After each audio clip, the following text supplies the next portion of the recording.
That first morning of my vacation, I stood in the hallway, holding my breath, and realized I was the stranger in my own home. I was on my toes so the floorboards wouldn't squeak.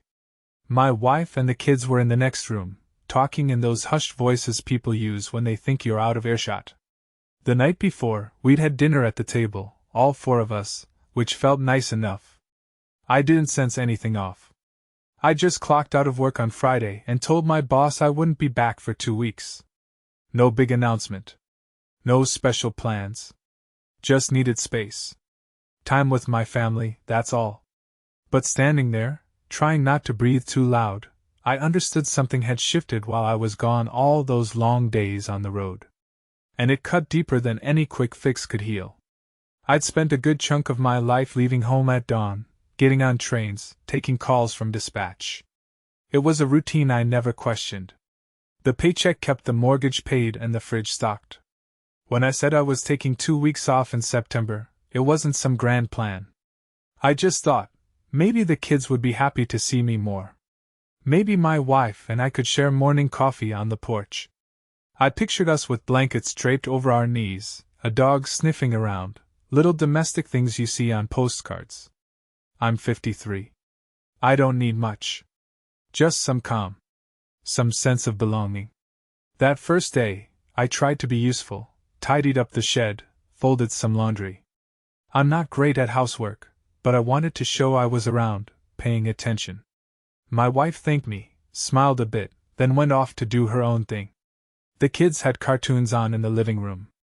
Our youngest was sprawled on the rug, giggling at some colorful characters bouncing around the screen. Everything seemed normal. We even ordered pizza and ate right out of the box. It felt good. Not special, exactly, but good in a day-to-day way. Then we all turned in early. I remember lying in bed, listening to the hum of the ceiling fan, feeling an odd restlessness. Maybe it was just that I wasn't used to the quiet yet. Next morning, I got up before anyone else. Figured I'd make coffee, maybe whip up some eggs. I walked past the kids' bedroom and heard my youngest calling for my wife. "Mom? Is Dad coming today?" The question came with a little whine. I froze. I almost answered, "Of course I'm here. I'm right here in the hallway." But then I heard my wife's voice, soft but clear. "He'll come by later. Evening, maybe." My stomach clenched. I had no idea why she was saying that. I was literally just a few steps away. Then came the part that hit me hardest. Our boy said, "But I want Dad now." And she replied, "Don't fuss, honey. John might drop in this afternoon, and you know how he gets if you're acting up." She said, "John." Not Dad, but in that tone, like John was the one with authority. Like John was the one who lived here, who watched over them. My hands were shaking. I realized I was standing in my own hallway, a guest in my own space. And this name, John, floated around my house like it belonged there. I didn't rush in or confront her. Maybe some men would storm in, raise their voice, demand explanations. But that morning, I just shrank. I'm not proud of it, but that was my reaction. I stepped back, real careful, and went to the kitchen. My coffee plan got lost somewhere on the way. I felt numb. The fridge hummed. I could see dirty plates in the sink. I stood there thinking, this is my day one of vacation. This is what I came home for. I left the house without a word. I didn't want to see their faces or ask any questions. I just grabbed my truck keys and slipped out. The engine roared when I turned the ignition, but inside my head, everything was quiet, like a bad dream. I pulled away from the curb, my tires crunching against the asphalt. Part of me wanted to drive clear across the state, and never look back. I headed nowhere in particular. Past the elementary school where my youngest would soon be heading every morning. Looked at the playground with the swings and the slides, all bright and chipped from too many winters. Saw a few moms with strollers, a teacher guiding a small group of kids. Everything so ordinary. My knuckles were white on the steering wheel. I was trying to breathe steady, but my throat felt tight. This was supposed to be my family's territory. My daily routine. Now it felt like a set from a movie I didn't belong in. I ended up at my sister-in-law's house without really planning it. She lives on the other side of town in a little bungalow. My wife used to go there a lot, dropping off groceries or picking up some leftover yard sale stuff. I remembered I had a spare key in my glove compartment. I'd given it to my sister-in-law a couple of years back in case of emergencies. Why I still had a copy, I can't say. Maybe I needed to feel connected somehow. When I pulled up, her driveway was empty. No car. No signs of life. The curtains were drawn. It was quiet, just the faint sound of a lawnmower a few houses down. I opened the glove box and took out that key. I just stared at it for a minute. My mind wasn't exactly logical. But I was angry and hurt, and I felt like I had to act. Inside the house, it smelled stale, like nobody'd opened a window in weeks. I walked around, not sure what I was looking for, but eventually I found my wife's wedding dress tucked in a plastic garment bag. She'd stored it there for safekeeping, away from our damp basement. I took the dress out and held it up. It was white, with these little floral details sewn along the sleeves. I stood there, remembering how she looked the day we got married. She glowed. She was happy, or at least I believed she was. Then I realized my hands were shaking again. Something in me snapped. I walked out the front door, onto my sister-in-law's porch, and I just set the dress down on the wooden boards. I went back to my truck, found an old lighter in the console, rummaged for a crumpled napkin or two, and lit the dress. Watched the flames catch slow at first, then climbed that fabric until it curled and turned black. It wasn't a theatrical moment. I didn't stand there cackling or sobbing. I just watched the edges burn and let the smoke drift into the sky. I wanted something final. I wanted that item, our wedding memory, to be destroyed. Because in my mind, she'd already done that, but nobody had bothered to tell me. So I did it physically, right there. It felt more numb than dramatic. When the flames died down, the porch was scorched, and there was this smoky, bitter smell. I left the charred remains on the boards. Figured she'd see it eventually. Then I just got back in the truck and drove off. I didn't have a plan for what came next. I just knew I couldn't keep pretending nothing happened. I drove around for hours. Stopped at a diner, ordered black coffee. Stared at the cup until it was cold. I felt empty, like my life had slipped out of my hands. I replayed the moment in the hallway. My kid asking if Dad would come home, my wife's casual mention of John. The coffee tasted like metal on my tongue. I paid in crumpled bills and left a few extra dollars on the table. The waitress asked if everything was all right. I said, "Yeah. Fine," and walked out. I slept in my truck that night, parked behind an abandoned grocery store. The seat didn't recline much, so I spent most of the night watching the stars through a dirty windshield, thinking about every year I'd spent building a life with her. Wondering how long this John guy had been stepping in as Dad. Wondering why my mother never said a word. She lived a few blocks away from us, always wanting to be in the loop. Did she know? Or was I just losing my mind? By dawn, my neck was stiff, and I decided I should at least go back and shower, pretend everything was normal for the kids. In the driveway, I noticed my wife's car was gone. I didn't know where she'd gone so early. Inside, the house smelled like old coffee. The kids were awake, rummaging in the fridge. They barely looked at me. Our youngest said, "Mom said we can have cereal." I just nodded and went to the bathroom. Stood under the water, letting it run over my shoulders until it turned cold. Then I dried off, got dressed, and went down to the basement. That's where I keep my old recliner and some boxes of random stuff, tools, magazines, leftover painting supplies. Nobody bothered me down there. Eventually, I heard the front door open. My wife's footsteps overhead. The younger one shouting something about cartoons. I waited. But she never came down. No questions, no apologies, nothing. By evening, I wondered if she noticed the dress. But I didn't mention it. It felt like a silent war. And in that silence, I kept replaying what I'd heard. She'd said, "He'll come by later." like I was just a visitor. 2 days later, my oldest daughter came down to the basement. I'd barely spoken to her since I got back, not because I didn't love her, but because I was raw, and I didn't know how to handle any of this. She stood by the stairs, looking smaller than usual. Her eyes flicked around the room, landing on the paint cans, the old Christmas decorations, the scattered photos on a workbench. She said, "Dad, can I talk to you?" My heart sank. I tried to look calm. I said, "Sure." She sat on the bottom step, fidgeting with her hoodie. Then she told me about how Dad John had been helping her with homework for a while. She used that phrase, Dad John. I guess that's what she'd been calling him, maybe quietly, maybe just in her head.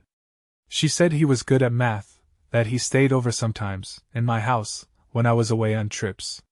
She confessed she felt weird about it, but everyone acted like it was normal. Grandma, my own mother, was apparently in on it.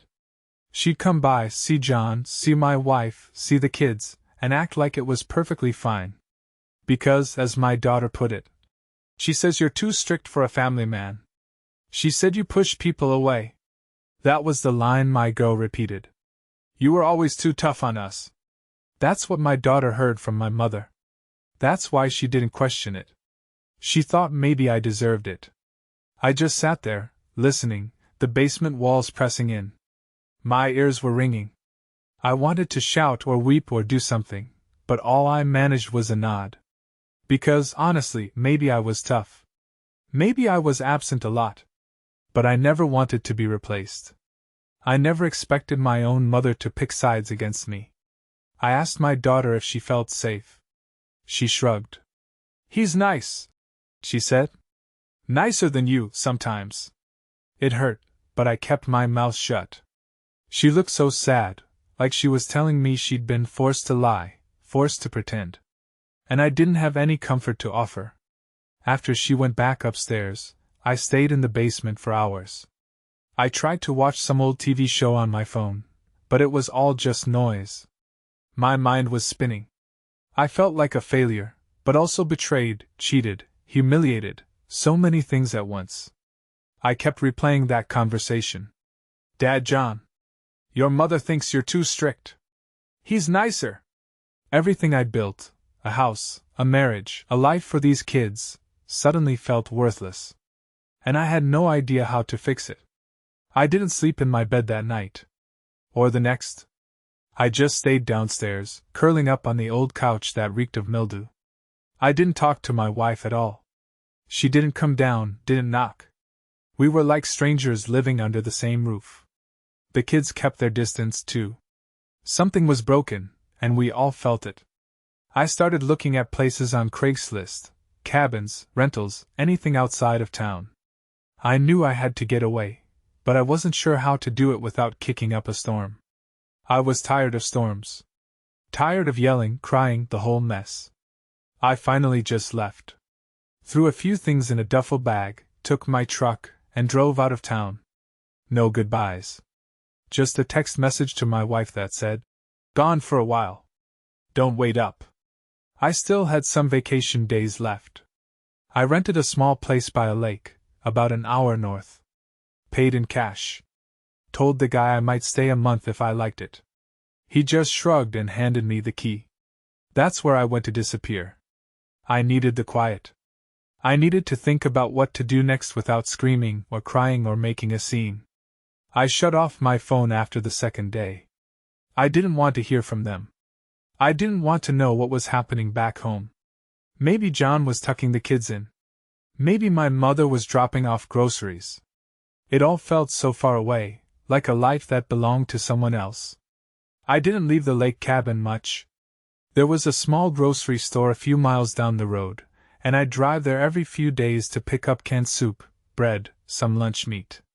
The rest of the time, I mostly just stared at the water, trying to figure out how I ended up this lost. I was past 50, had grown kids, a house, a history of morning commutes and family dinners, yet I was alone, renting a dusty cabin with no plan, no calls, no schedule. That's how part 2 of this story began, me, in that cabin, floating through the days like a ghost who hadn't realized he was dead yet. At first, I tried to keep busy doing small repairs around the place, even though it wasn't mine. The porch steps squeaked, so I nailed a few boards in place. The kitchen faucet dripped, so I tightened the washers.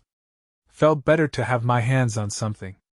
I wasn't ignoring what happened, but I couldn't let it consume me every minute either. When I stood still, my mind replayed that morning in the hallway, or the conversation with my daughter in the basement. I'd feel my stomach knot up, and a cold sweat would break out on my forehead. So I kept moving. I remember an early September morning. It was chilly, the kind of morning that promises a tough winter ahead. I stepped out onto the cabin's porch, watched the lake shimmer under a pale sunrise, and let the cold air slap me awake. For a second, I thought about making phone calls to my wife, my kids, maybe even my mother. Ask them what the hell they were thinking. But then the phone in my pocket felt like a weight. I didn't want to beg or argue.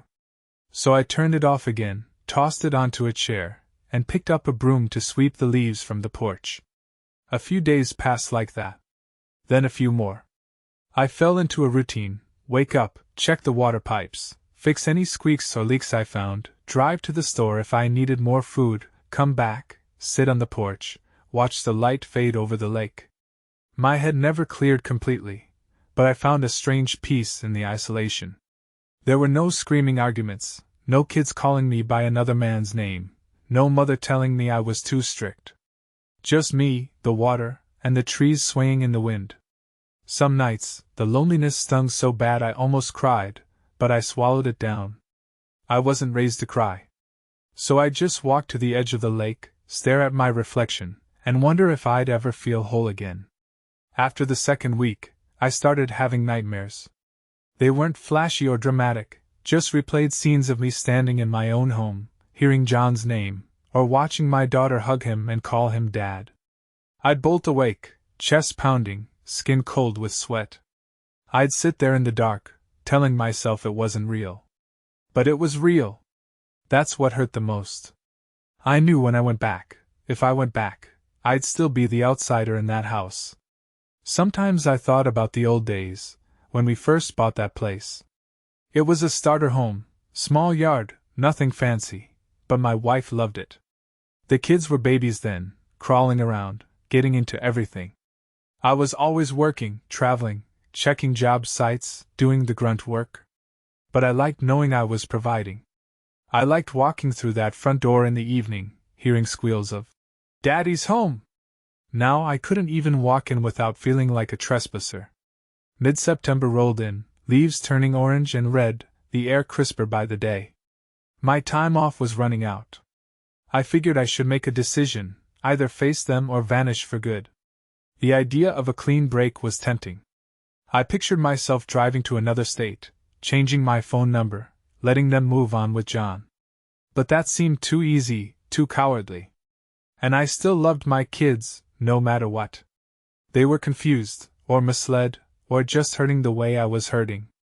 I couldn't just vanish on them forever. So I drove back on a rainy morning. Took me about an hour. My breath felt tight the whole way, my hands gripping the wheel. I had no idea what to expect. Would I find them all gathered in the living room, or would the house be empty? Part of me hoped it'd be empty, so I wouldn't have to do or say anything. I stopped in front of my lawyer's office first. He was an old acquaintance, mostly handled property disputes and small claims. I asked if we could talk about divorce, custody, property issues. The usual messy stuff. He nodded like he'd seen it a million times. He asked if I wanted to go after them, get my share, or fight for custody. I said no. I just wanted out. I wanted to sign off on the house, give everything away, keep nothing. He looked at me like I was insane. "You worked your whole life for that place," he said. "You sure?" I told him. "Yeah, I'm done." Because I didn't want to keep anything that felt tainted. He warned me it could get complicated, but I insisted. I remember walking out of his office, stepping into the drizzle, and feeling like I was hollowed out. It wasn't some big cathartic moment. It just felt like the next logical step. I'd let my wife keep what she wanted, but I wasn't about to just hand her everything for free. I had another idea.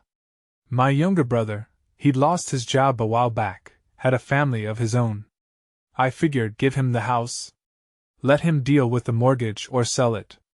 That way, she wouldn't get to waltz back and like it was hers to keep. Maybe it was petty, but I didn't care. I drove to meet my brother at a diner off the highway. He showed up in stained work pants, looking exhausted. He didn't even order coffee. I laid it out. I want to sign the house over to you. You can do whatever you want with it, but I need it out of my name. He blinked a few times, confused. Then he asked why. I just shrugged and said, I don't live there anymore. He didn't push too hard. I guess he knew better than to pry. He said, All right, if that's what you want. We shook hands. Over the next week or so, I sold off whatever I could. My old truck went to some farmhand who needed a sturdy vehicle. I let go of furniture, tools, yard equipment, either gave them away or sold them dirt cheap. Didn't care about money. I just wanted to be unburdened. I remember rummaging through boxes of family photos. I found pictures of my kids, baby photos, Christmas morning snapshots. I hesitated. Thought about saving them. But in the end, I left them in a plastic bin in the garage. Maybe the kids would want them someday. I couldn't bear to look at them anymore. I kept thinking about how to handle the kids. They didn't ask to be in the middle of this. I had half a mind to leave them some funds, maybe in a separate account, so they wouldn't struggle. But I also felt betrayed, especially by the older one. Silly, I know. She's just a kid, and kids take cues from the adults around them. Still, it cut deep that she called him Dad John, that she told me he was nicer, that my own mother encouraged it. So I made a choice. I'd pay the child support the court required, nothing more. If she wanted to take me to court, fine. She could. But I wasn't handing over any extra cash or property. Let John handle that now. The legal stuff took a bit to process, but eventually I signed the papers transferring the house to my brother. My lawyer set up the minimal child support. My soon-to-be ex-wife tried to contact me, but I ignored her calls. She left voicemails that sounded half angry, half pleading. I didn't listen to the end. My mother called, too, once. She said, You're making a mistake. Family is family. You can't just cut them off. I stayed silent on the line for a moment, then hung up. I didn't say a word. I had no words left for her.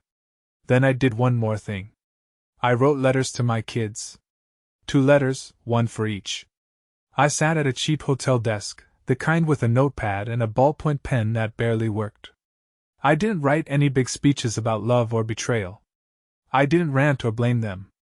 I just wrote dates. A long list of dates, every time I'd been home, physically present, from dinner at the table to Saturdays playing catch in the yard, all of it. And next to some of those dates, I noted the times they'd called John or mentioned something he did for them in my absence, except I was actually there that day. I wanted them to see the contradiction. To understand the nights they'd chosen him over me, even when I was right there. No commentary, just facts.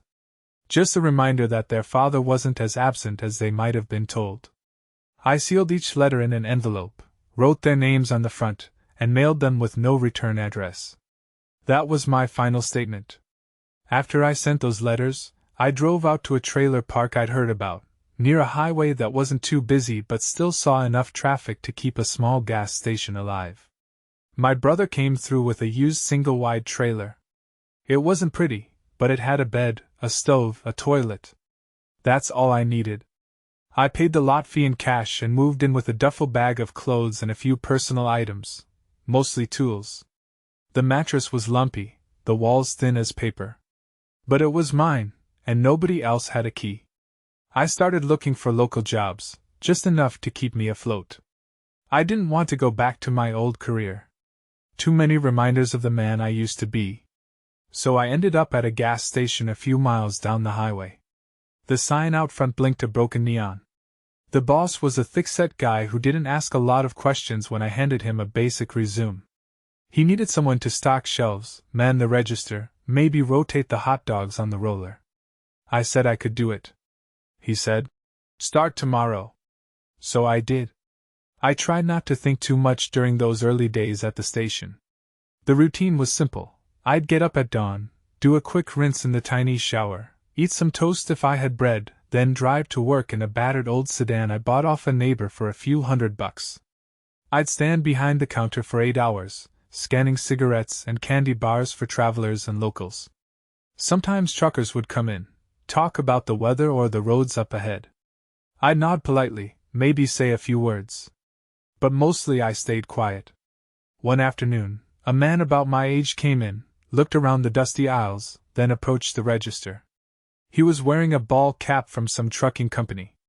He asked if we had any hand sanitizer. I pointed him to a small shelf in the corner.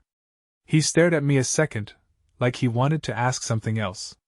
Finally, he said, "You used to do freight runs?" I guess he recognized something in me, a posture, a way of standing. I shrugged. "A lifetime ago," I said. Then he gave a slow nod, bought his hand sanitizer, and left. That little exchange stayed with me, a reminder of what I'd left behind. Nights in the trailer were quiet.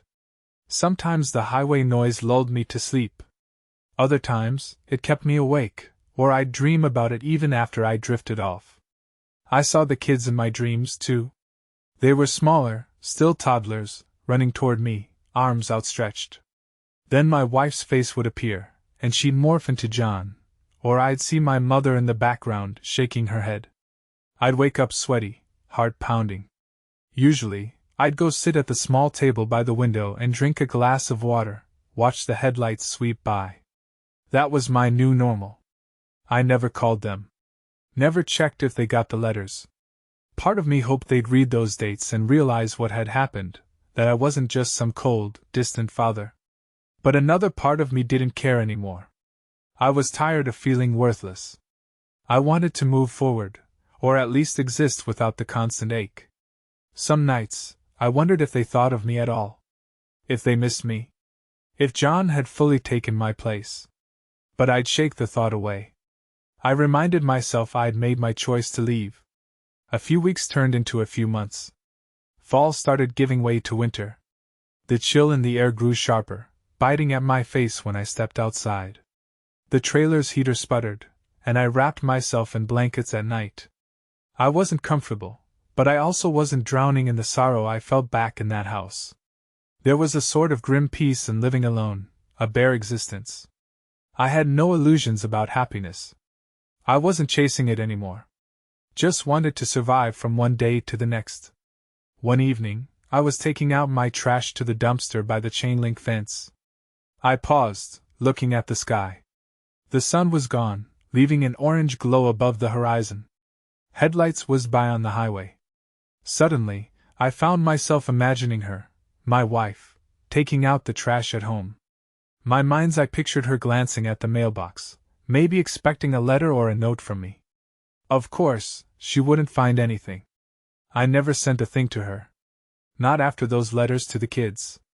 That image made me feel oddly calm, like I'd found the one place where I had power. She could wait for a letter that would never come. I stood there until the chill forced me back inside.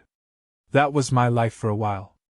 Work at the gas station, come home, eat simple meals, stare at the TV if I felt like turning it on. I kept the volume low. Didn't want to hear too many voices or get pulled into some fictional world. My world was quiet, and that was enough. Sometimes I'd drive a few miles out on a Sunday, find a diner, order eggs over easy, read the local paper. The front page usually had small-town headlines, city council meetings, a local high school game, maybe an ad for a church bake sale. Normal stuff, none of it about me. I took comfort in that. I was invisible there. A month or two after I'd settled in, I got a letter at the gas station. My boss handed it to me with a curious look. It had my name on it, but no return address. The handwriting looked shaky, almost forced. I shoved it in my jacket pocket, waited till my shift ended, then sat in my car in the parking lot to open it. One page. All it said was, "Why did you do this to us? Your daughter." The words were scrawled, not neat. There was no mention of which daughter, but I guessed it was the older one. Maybe she tracked me down somehow. I stared at that question. Why did you do this to us? My first instinct was to tear the letter up. But I didn't. I folded it, put it back in my pocket, started the car, and drove. I went straight home and burned it in an old coffee can I used for cigarette butts. I watched the paper crinkle and curl under the flame. I knew that was symbolic, but I didn't care. There was no answer I could give her that would satisfy. Because in her mind, I was the one who abandoned them. And maybe I did in a way. But they pushed me out long before I left. I never wrote back. Not to her, not to anybody. I let the days blur into weeks, focusing on my paycheck, my small routines. That sense of finality became my shield. I told myself I was done hurting, done caring. But some nights, I'd catch myself looking at the empty mailbox next to my trailer, wondering if another letter might come. It never did. And that was that. At some point, the pain turned into a low-level hum in the background of my life, not the stabbing ache it once was. I worked, I ate, I slept. And every so often, I'd sense a ghost of who I used to be, a man who laughed with his kids, teased his wife, fixed up the backyard swing set. That man felt like a stranger now. A cold evening in December, I was wiping down the gas station counter when my phone buzzed in my pocket. I'd switched to a cheap prepaid phone after canceling my old plan. Hardly anyone had the number. I glanced at the screen. It was my brother. I hesitated, then took the call. He asked if I could come by the house, my former house. Said he needed a signature on something. I tried to keep my voice steady. "Can't you mail it?" I asked. He sighed. "Might be better if you see it in person." He sounded wary. I agreed to stop by after my shift, half expecting some new confrontation with my wife or mother. When I pulled up to the place, it looked pretty much the same. The lawn was patchy, a few dead leaves stuck under the porch steps. My brother's car was parked out front, and the porch light glowed. I walked up, bracing myself. He opened the door, let me in. The living room smelled like fresh paint. I noticed some boxes piled against the wall. He'd been moving his stuff in. My wife and kids were nowhere to be seen. I guess she left. Maybe she was with John now. I didn't ask. My brother handed me a stack of papers. Something about transferring the deed fully, finalizing the mortgage details. I flipped through the pages, my eyes glazing over. Then I saw my mother's signature on one line. I asked if she was around. He shook his head. "She's living elsewhere, some assisted setup," he said. I felt a pang of something, guilt maybe. I hadn't checked on her. But the conversation ended there. We didn't have that kind of closeness. I signed where he told me to sign. No small talk. Before I left, I glanced up the stairs. The hallway was dark, but I could picture it clearly. The kids' room. My old bedroom. Memories like ghosts in the shadows. My brother cleared his throat and said, "You want to see anything?" I just shook my head. "No," I said. "I'm good." Then I turned and left. Got in my car and drove away without looking back. That was the last time I set foot in that house. That same night, I dreamed of the kids again. But this time, it wasn't a memory. It was a mix of images. My daughter holding the letter I wrote, the younger one calling John Dad, my mother glaring at me from a rocking chair. I woke up with a choked gasp. Couldn't catch my breath for a good minute. I'd never felt so alone. I stared at the trailer's dark ceiling and realized I'd made my bed. I'd have to lie in it. No point in whining about it now. A couple of days later, I got the final divorce papers in the mail. I was officially free. I stared at the date on the court stamp, thinking how this was the day everything on paper ended, even though in reality, it ended long before. I tossed the envelope onto the kitchen counter and made myself a sandwich. Didn't feel like a celebration. Just another step toward becoming a ghost. Legally single, but heavy as a gravestone. I kept to myself at work, nodding to regular customers, keeping the coffee fresh. My boss seemed content with my quiet, reliable presence. He never asked about my personal life. I wondered what he thought of me, a middle-aged guy living in a rundown trailer, stocking shelves for a meager wage. But he never judged me out loud, and that was enough. Sometimes I'd see families passing through, kids piling out of minivans, giggling about potato chips or begging for soda. I'd feel a twist in my gut, a flicker of memory. But I'd push it away, ring up their snacks, and wish them a safe trip. People come and go. That's what life is, I told myself. Winter turned to spring, and my life stayed on the same track. I didn't call my kids, and they didn't call me. The child support got deducted from my paycheck automatically, and I didn't argue about it. I had enough to cover my rent and keep gas in the car, plus a little left for groceries. I spent my free time tinkering with small repairs on the trailer, sometimes reading the local classifieds. Never had the urge to do more. It was like I was waiting for something, but I didn't know what. One rainy morning, I sat at the small folding table by my trailer window, sipping instant coffee, staring out at the gray sky. I thought about them again, my family. Wondered if the kids were out of school for spring break, if they were traveling somewhere with John, if my wife even thought of me anymore. A dull ache settled in my chest, but I ignored it. Getting sentimental wouldn't help. I'd made my choice, and so had they. I went about my day. Drove to the gas station, clocked in. The hours passed in a blur of scanning and stocking. When I stepped out for a break, the air smelled like wet pavement. My phone buzzed once. Unknown number. I let it go to voicemail. Didn't even bother listening. Learned my lesson with that last letter. And so life went on. Each evening, I came home to the trailer, heated up a can of chili or some frozen dinner, stared at the TV news, then crawled into bed. My dreams still flickered with old images, but they'd gotten less vivid. I guess time does that. It blunts the edges, makes everything fade a little. I didn't laugh much, but I also didn't cry. I was just there. Existing. Then one night, I dreamed she was outside my trailer, rummaging in a garbage can, looking for something. She looked tired, older, not the way I remembered her. And then she glanced at the mailbox. It was empty, of course. But she lingered there, like she was waiting for a letter that would never come. When I woke up, I felt the sheets damp under my arms, my heart pounding. But as the dream haze wore off, I realized I was alone, and nothing had changed. She wasn't outside. She never would be. Summer arrived, bringing heat and the hum of cicadas. My trailer's air conditioner barely worked, sputtering every few minutes. I got used to sweating. I had no grand plans. Just kept going day by day. That's the end, really? That's the whole story? Me, a man who found out too late that his family had another father figure, who burned a wedding dress on a porch, who left for a cabin by the lake and never truly came back. I gave up the house, sold off my things, wrote letters filled with dates instead of emotions. Now I live in a trailer by the highway, pumping gas, counting spare change. Sometimes a neighbor down the road will invite me for a beer. I usually say no. I'm not trying to be unfriendly, but I've had enough company for one lifetime. I don't mind the quiet anymore.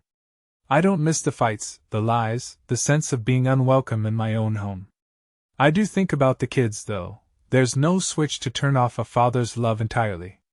But I'd bury it. Let them have their new life.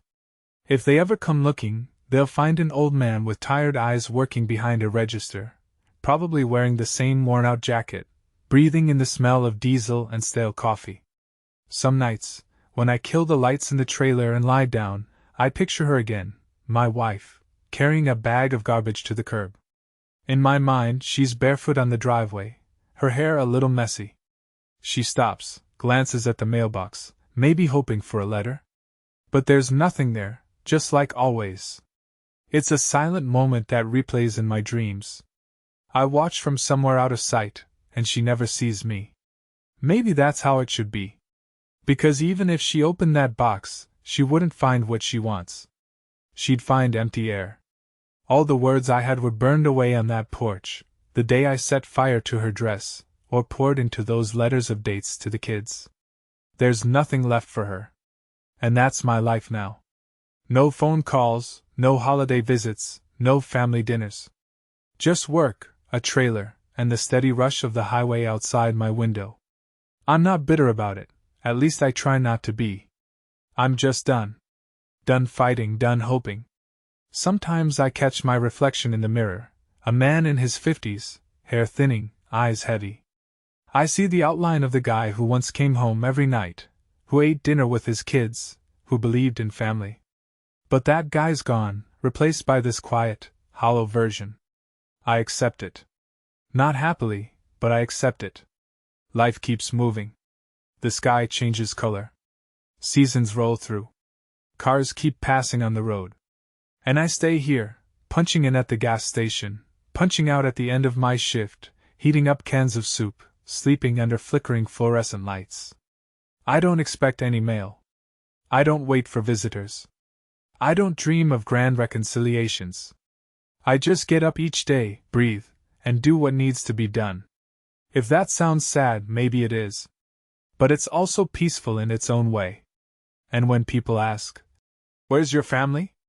I say, "I live alone." They sometimes give me that look, pity, curiosity. I don't elaborate. If they knew the whole story, I doubt they'd believe it anyway. It sounds too raw, too simple, too final. But it's the truth. My truth. And that's how I get by. One day at a time, with no illusions. Maybe that's how it was meant to end. Just an empty mailbox, a pile of ashes on someone's porch, and a man who finally learned how to be silent.